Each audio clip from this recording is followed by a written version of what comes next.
My name is Elijah, and according to everybody I come into contact with, I'm the worst person to argue with on the face of the planet. What you're about to witness is a culmination of years being told I talk too darn much. Controversy isn't a tragedy. It's an epic tale waiting to be told by a reliable narrator. Thanks to Mr. Mealy, I have been given full creative freedom over this project, so I have overcomplicated and overcompensated. I'm pretty much going to be discussing the entire genome topic, along with connecting it back to other bioethical issues. On with the show. Now, first in the timeline is preconception screening. At the earliest known point in time, the best methods we had was to tell women to just stay healthy and not consume garbage. Similar to today, except that most non-alcoholic water was disease-ridden. Some even wanted women to run around in the dirt and then throw themselves at the ground for a stronger baby. Let's go a bit forward in time. Right before we had the more sciencey way of grabbing people's genetics, it was just a family history test. You've probably seen and or answered the paper questionnaires that they hand you at your pediatrician's office. They're just questions like, do you have a history of heart disease? And it's really easy to lie on, even unintentionally. Okay, but that was back then. Now we have science. Where are we now? In the last quarter of a century, a lot has changed, and thank goodness for it too. Because in case you weren't aware, women's health care is like molasses. Frozen molasses. Frozen molasses with a time machine that keeps going backwards every time we finally make an advancement with it. But let's go back to the future. Now we have genetic tests to predict what a child might have based on their parents, and what they may pass on to their hypothetical child. It's not an exact science, but tests like the NIPT or the non-invasive prenatal testing have greater than a 99% accuracy for detecting Down syndrome. Now, knowing the health risks can help people make informed decisions. I actually have a neighbor who recently just gave birth to her child. After they were told the baby would have blank condition, they were able to prepare before that. Scheduled nurses, doctor's appointments, medical equipment, etc., etc. Whereas if they weren't properly informed, they might not have been able to take proper care of the baby. Oh, and let me tell you, cutest baby ever. And we might be getting matching G-tubes, isn't that fun? Yeah, a G-tube is a feeding tube that goes through the abdomen, in case you didn't know.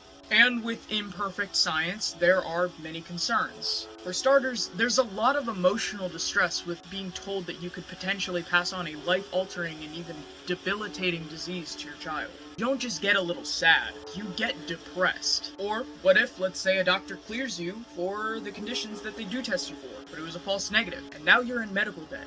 Or, what if there's a condition they didn't test you for, or couldn't test you for? Same scenario. We thought Grandma was just complaining about her hip at the dinner table. Nope, turns out she has multiple sclerosis, and now you'll be on drugs for the rest of your life. This specific what if is reality in my case. I have a genetic condition called Ehlers-Danlos syndrome, which, without getting too specific, is a connective tissue disorder that affects the entire body. My mom has it too, but it also affects her differently. There are 13 distinct types of EDS, and I have the most common type, hypermobile Ehlers-Danlos. But even with it being the most common type, it is still severely underdiagnosed. And that's because there's no identifiable genetic marker yet. All we have is a paper questionnaire from 2017 with vague criteria. I had to be the one to bring it up to my doctors just to get the diagnosis, and then my mom got diagnosed on the same day. Sometimes people with EDS are called zebras, and that's because of the medical phenomenon. When you hear hoofbeats, think horses, not zebras. All it means is the simplest explanation is usually the correct one, but that also means that people fall through the cracks. Another fun fact for you, I'm not allowed to crack my neck or go to a chiropractor, because I could cause craniocervical injuries with my joint instability. I could slip something in my neck and end up having to go to the ER, just because I wanted to crack my neck. I'm also gonna be in physical therapy for the rest of my life. That's inevitable because of the condition itself, but environmental factors still play a huge role. My party tricks and bad habits from when I was younger are the reason I have back problems at the ripe age of 16. If I had that diagnosis earlier in life, if my mom had that diagnosis earlier in life, it would have saved so many hardships. Chronic pain and dislocations and gastrointestinal issues and etc., etc. Especially because this condition mostly affects the female population, it's under-researched. If we allow science to get to a point where we can accurately assess both parents and their DNA, we can let them make their own decisions. Up next, we're talking about the editing of gametes and fetuses' genomes. Now, let me make sure my stance is clear here. This is serious. I believe that if an adult that has been deemed brain dead can have the plug pulled on them even when they have a beating heart, then a fetus is not alive. It is not a human. That is a group of cells that does not have feelings. Okay? Okay. Okay, so I personally don't think of genome editing as this horrifying scientific experiment that we're performing to mutilate people. It's not a disgusting display of human hubris. We haven't flown that close to the sun yet. If we want to use that logic, then the hubris bell has been ringing in our ears since we invented the wheel. We took grains in water and made bread. We harnessed electricity. The invention of mayonnaise. Are we getting the pattern yet? And now we have the ability to prolong our species. There are people with prosthetic hearts. It's really not as foreign as an idea as people think it is. Or maybe it is. Because even despite knowing that, I can understand it. It still feels weird. It feels personal. What if we figure out how to bring back tails? I think of it more like artificial gene mutation. I could also compare it to something that we already do. Bone marrow transplants. You still keep all your own DNA.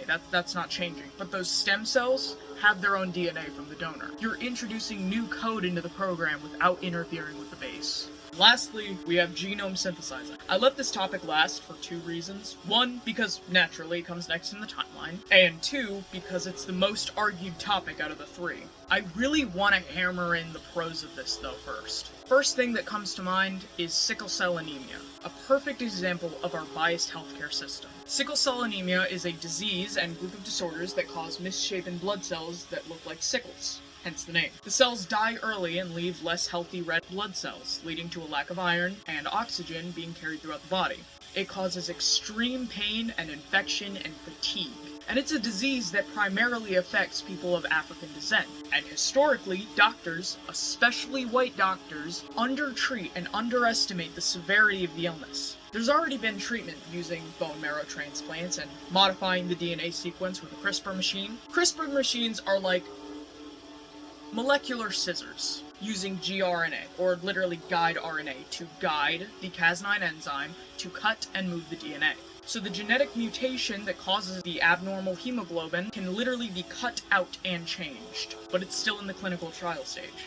And despite all these advancements, so many people are going without proper treatment, and they're being ignored by their doctors. If we can identify that mutation early and fix it in utero, it would save lives. At least 29% of black patients with sickle cell anemia have reported dealing with suicidal ideation, which means the actual amount is much bigger.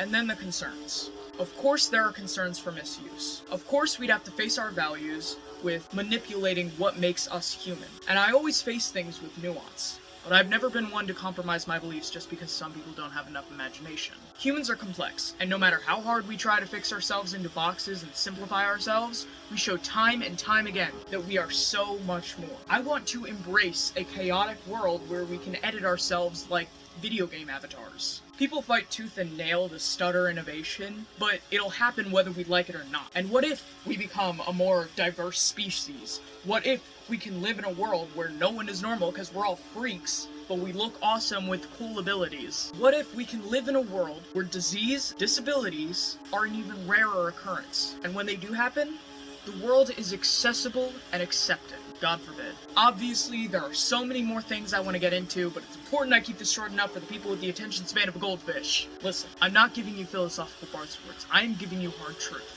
At what point is the ship of Theseus just a pile of wood that we attach meaning to? We're missing the fundamental arguments and making more questions in the interim. This is not whether or not it's going to happen. It's about if we're going to make the proper boundaries and laws surrounding it first. Science isn't a complex, unattainable thing that happens in a closed-off lab. Anybody can figure it out. People make meth in their garages. Heck, I learned how to extract the DNA out of a strawberry in biology class last year with dish soap and alcohol. Our best course of action is to prepare for the inevitability for these very real scenarios. Your brain's probably logged off at this point, so I'll go through the boring part right here at the end. Stockholders. I didn't really have to research much because I already know who holds stock. It's not specific companies that specialize in medicine, for the most part. It's big corporations, the ones who control things like Amazon and Apple and even Microsoft, like specifically BlackRock Inc., or even Vanguard, who holds the largest share over Costco. Their benefit? It's money. And who loses? In a capitalistic society that is currently barreling towards authoritarianism, the people always lose. They work, they sleep, they get sick, they die. Hospitals and medical research should be publicly and government funded, and more focus put on these outlying conditions. And I can only hope that I was listened to, because I can only do so much. And I appreciate you for listening.